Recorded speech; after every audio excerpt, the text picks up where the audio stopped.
That's no way to answer the phone, Susie. Hello, Matthew's residence. This is Jimmy. Just a minute, please. Uncle Bill, Captain Adams wants to talk to you. Thanks, Jimmy. Hi, Captain. This is Bill. No, we don't usually have ducks answer the phone. That one belongs to Susie. My niece and nephew are visiting me, and I promised to take them on a picnic. Oh? You need that poster today? If it doesn't stop, there won't be any picnic. No, we don't. Cracker likes it? Yeah, it's great weather for ducks. Oh, sure. Glad to do it. Bye. Captain Adams wants this poster I've done for him delivered to him at police headquarters today. I'll drop it off on our way to the park. Good thing I got that phone call. If he hadn't reached me, I wouldn't have gotten it to him on time. I never thought about that, Uncle Bill. You never thought about what? What did people do before the telephone was invented? How did they get messages to each other in a hurry? Well, while we're waiting for the rain to stop, let's see if we can find out by playing make-believe. Oh, good. That sounds like fun. Now, here's our friend.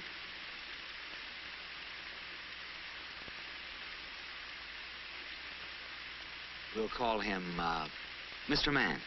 He's going to take us back thousands of years, way before telephones or televisions or Telstar. He looks a little like you, Uncle Bill. He looks a little like all of us, Jimmy. You ready, Mr. Man? Man has played many parts during the years he has lived on Earth. So let's make believe we're going back in time. Thousands and thousands and thousands of years ago? That's right. When man lived in caves and hunted for their food. Found a herd of buffalo. At last, meat for supper. Run and tell the others to bring weapons, or else supper will run away. The only way Mr. Caveman knew how to get a message from one place to another was to send a runner. As civilization grew, man's way of life changed. But he still used runners to send messages. The Egyptians used runners. It took 2 days for a Greek runner to bring the news of a great victory. He is getting tired. He discovered he could ride horses.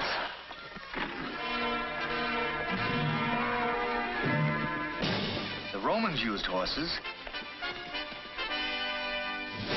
So did the knights.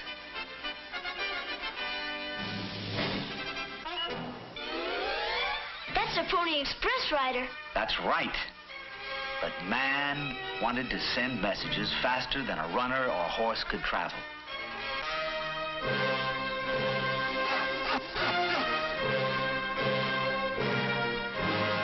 He's sending an Indian smoke signal. Right. But only the simplest messages could be sent this way. And none at all if it rained. He learned to use flashing mirrors by daylight and blinking lights when it was dark. He couldn't send messages very far that way, could he? No, Jimmy, he couldn't. But man has always been able to solve his problems by inventing new things. That's a telegraph message. Yes. About 125 years ago, Samuel Morse invented the telegraph, a way to send code messages over an electric wire. The code was made by using different clicks for each letter of the alphabet. First message sent over 40 miles of wire was, "What hath God wrought?" The telegraph was, and still is, wonderful. But Mr. Man wanted to send his voice over a distance, to carry on a real conversation. Then in 1876, a man named Alexander Graham Bell found a way. He invented the telephone. Hey, that's your phone, Uncle Bill. Hello, Matthew's residence. This is Jimmy. Oh, hi. Hi, Mom. Hi. Yes, we got here before the rain started. Uncle Bill's going to take us on a picnic if it lets up. Fine. We're playing make-believe. I'll tell you about it when we get home. Good. Okay, Mom. Bye. What are you doing, Susie? She wanted to hear the voice going through the wire. You can't hear voices in the wire. Well, how does it work? How'd your mother's voice get in the phone? That's simple. That's funny. I don't know. I never thought about it before. We were talking as if we were in the same room. How does the telephone work, Uncle Bill? Magic? No, not magic, Susie, but science. Science of sound waves and electricity. How do they work? We'll let Mr. Mann show us.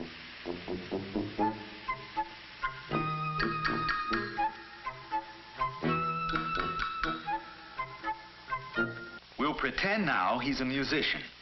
All sounds come from a movement of the air, back and forth, like waves. I don't see any waves. See the string move back and forth? I have seen strings and rubber bands move back and forth, but I've never seen a sound wave. Well, you can't really see them, you hear them. If you could see them, they'd look like this. Different kinds of sounds make different kinds of sound waves. A low sound makes a different wave than a high sound.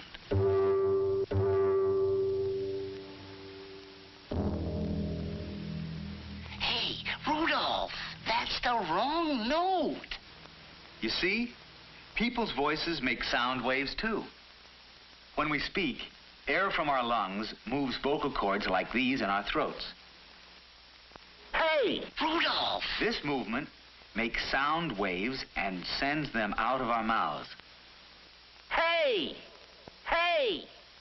When sound waves reach the ear of another person, they make the drum in his ear move back and forth, and he hears the sound the other person is making. I see. But how do you hear over the telephone? We're coming to that. When Mr. Mann speaks into the telephone, the flow of electricity in the wires makes it possible for the other person to hear what Mr. Mann is saying, just as quick as a flash. But how? Well, when he has dialed his friend, and his friend Rudolph answers, the flow of electricity in the wires connects Mr. Mann's telephone through the telephone building to his friend's phone. Oh. Rudolph. Mr. Mann's vocal cords make sound waves which go into the mouthpiece of the telephone. These sound waves make the electricity flow stronger and weaker, depending on the sound waves his voice makes. Remember now that the flow of electricity is changing from strong to weak as it comes from Mr. Mann's telephone. These changes work on the receiver very much the way sound works on your eardrum. The electricity makes a little metal plate vibrate. This vibration makes sound waves come out of the receiver. And so, in a split second, the person on the other end of the line hears the same words Mr. Mann is speaking. And what he hears sounds just like Mr. Mann's voice. Rudolph, I said that's the wrong note.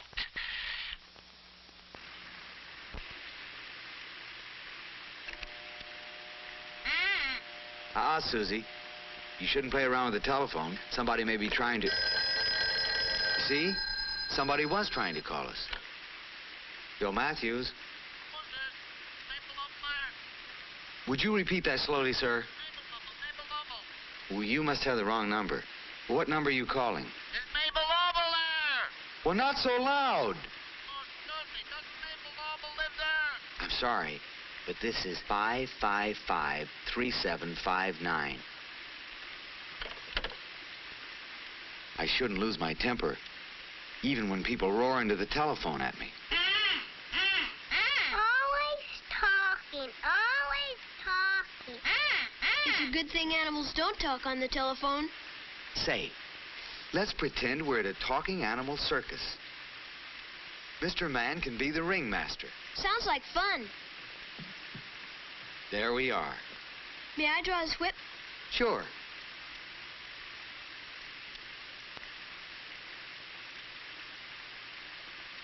Whiskers? Here.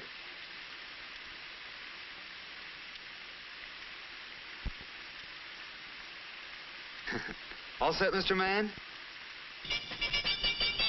Ladies and gentlemen, presenting the greatest, the most sensational talking animal act the world has ever heard. Introducing the lion and the mynah bird. Miss Myrtle Minor Bird speaking. How are you? Please don't roar at me. What did the lion do wrong, Jimmy? You don't have to shout into the telephone to be heard. That's right. Just use your normal speaking voice and speak directly into the mouthpiece. I'm sorry, Myrtle.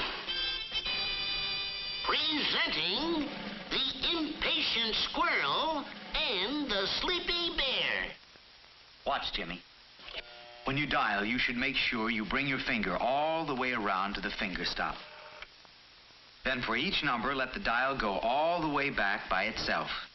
Each number, all the way. Then let go. See? Yes, sir.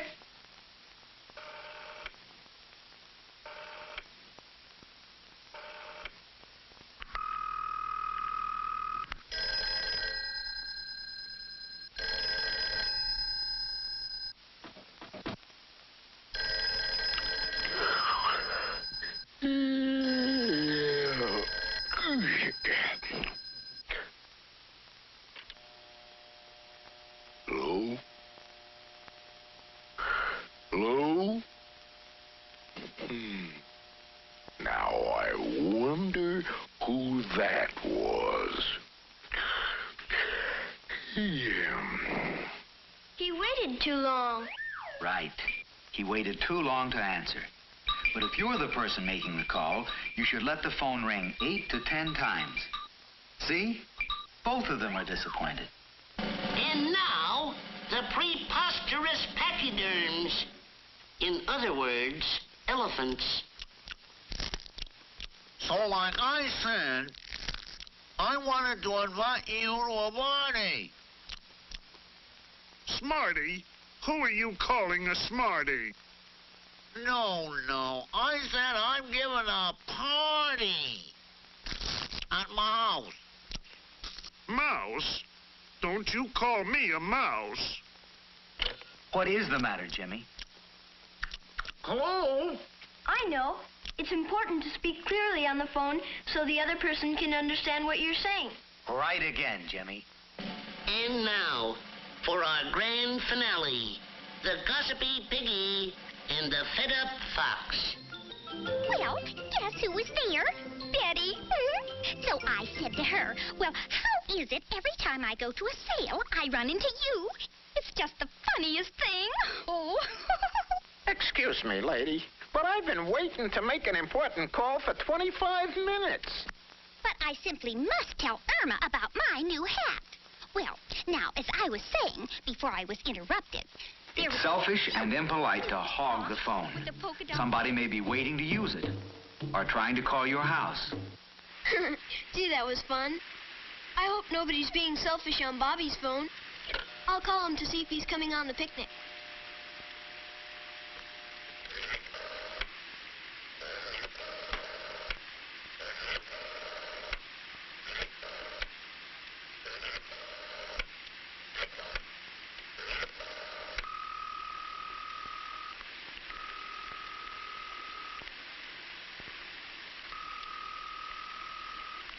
The telephone book is very helpful.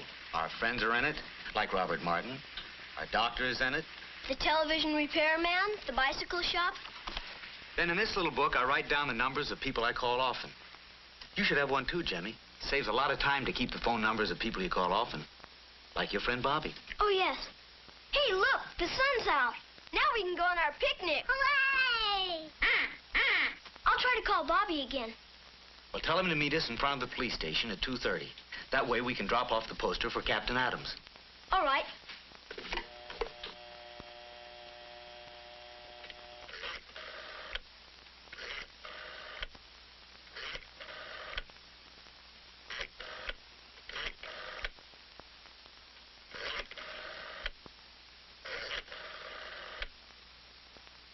Hello, Mrs. Martin. This is Jimmy Matthews. May I please speak to Bobby? Thank you. Hi, Bobby. Listen, we'll meet you in front of the police station at 2:30. Don't forget to bring your ball and glove.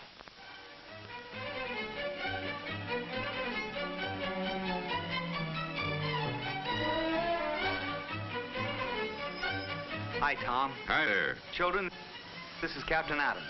Hello, Captain Adams. How are you today? Fine. I want to be a policeman when I grow up. She wants to be everything when she grows up. Here's the emergency poster you wanted. Thanks.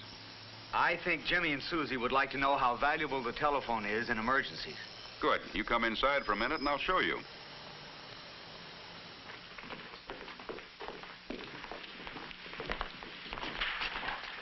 Now, the telephone helps us because it lets us know right away when we're needed and how, when, and where we can help people. How would I call the police if I needed them? This poster your uncle made will show you how. We want to use this to show children how to get help. In an emergency, you dial 0 to get the telephone operator. Be sure you hear the dial tone first. Remember? Yes, sir. A 0 is the last hole on the dial. Now, see? Be sure you bring the dial all the way around to the stop. Then remove your finger and let the dial go back. Now, you dial 0 once, and the operator will answer. Then what? Then you say, "I want a policeman, please," and the operator will connect you with the police station. Now, when somebody, like the sergeant here, answers, you tell him who you are, where you are, and why you're calling the police. Police station, Sergeant Evers. My Linda's lost. Oh, that's too bad. May I have your name and address, please? Mrs. Jane Hoskins. Mm-hmm. 42 Barton. And your phone number? 555-1029. How old is Linda? 5. 5. Yes. Where did you see her last? In our front yard. And how long has she been missing? Half hour. And what was she wearing? A sort of strawberry pink dress and a yellow cotton sweater. A pink dress and a yellow sweater. Yes, sir. All right, Mrs. Hoskins. Don't worry. We'll find her and let you know as soon as we do. Oh, hurry. Yes, ma'am. Goodbye. Thanks, Sergeant. Now, see how careful we are to write everything down? Pardon me. Yes, sir. Get out an all points bulletin. 5-year-old girl lost. Linda Hoskins. Last seen on Elm Street. Here's a description. Sarge, this is Officer Jensen, 6th and Elm Street. That's what I'm calling you about. She was all alone, looking in a toy store window. Oh, sure, she's fine. Good work, Officer Jensen. We'll have a car to pick her up right away. See how the telephone helps us do our job? Call Mrs. Hoskins and tell her we found her little girl. Over here at the window, I want to show you something.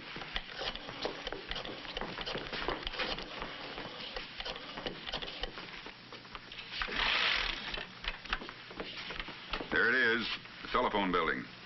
In many ways, it ties the community together. When you dial a number, this equipment inside the telephone building automatically connects you with the person you're calling, whether he's across the street or miles and miles away. Thousands and thousands of calls go through here every day. This is Riley's Dairy. We need 50 pounds of butter. 50 pounds of butter. And 1 crate of large eggs. We'll deliver it today. This is Mrs. Lee, Doctor. When can I bring Tommy in for his checkup? Let me see. How about Tuesday, 4 o'clock? That will be fine. My lady's garage, Joe speaking. This is Les Perkins. My produce truck's broken down. I don't know what's the matter. Well, where are you? Highway 26 near Maple Avenue. Okay, Les. I'll be right out. Lena's mother asked me to stay for lunch. May I? All right, Maria, but be home by 3 o'clock. I will. That shipment gone to Plainview yet? Not yet, Carl. We're loading it now. Good. Listen, Jess, they just called. They want 3 more cartons of soap. Okay, Carl. But telephone service wouldn't be complete without people to handle special calls and emergencies. Let's hear what the operators are saying. Mr. Hanson, please. Long distance calling. I'm sorry, the line is busy. I'll keep trying and call you. Mr. Marco, I'm ready on your call to Honolulu. I'll connect you with the fire department. On your call to Sunnyside, Mr. McCarthy will be back in an hour. Will you talk with anyone else? Thank you.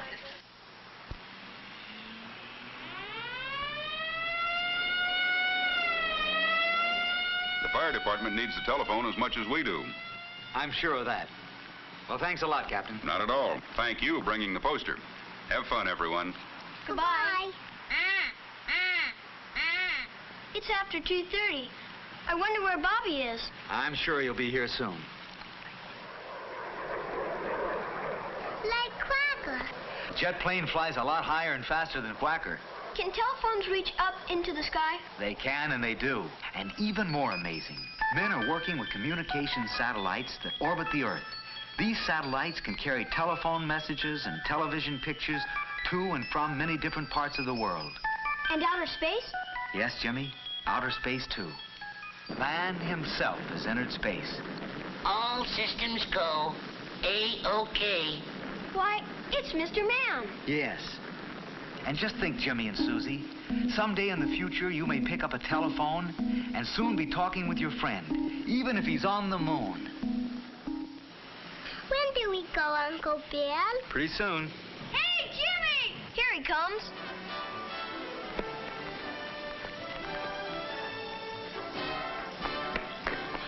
Sorry I'm late, Jimmy. I couldn't find my glove. That's okay, Bobby. Let's go.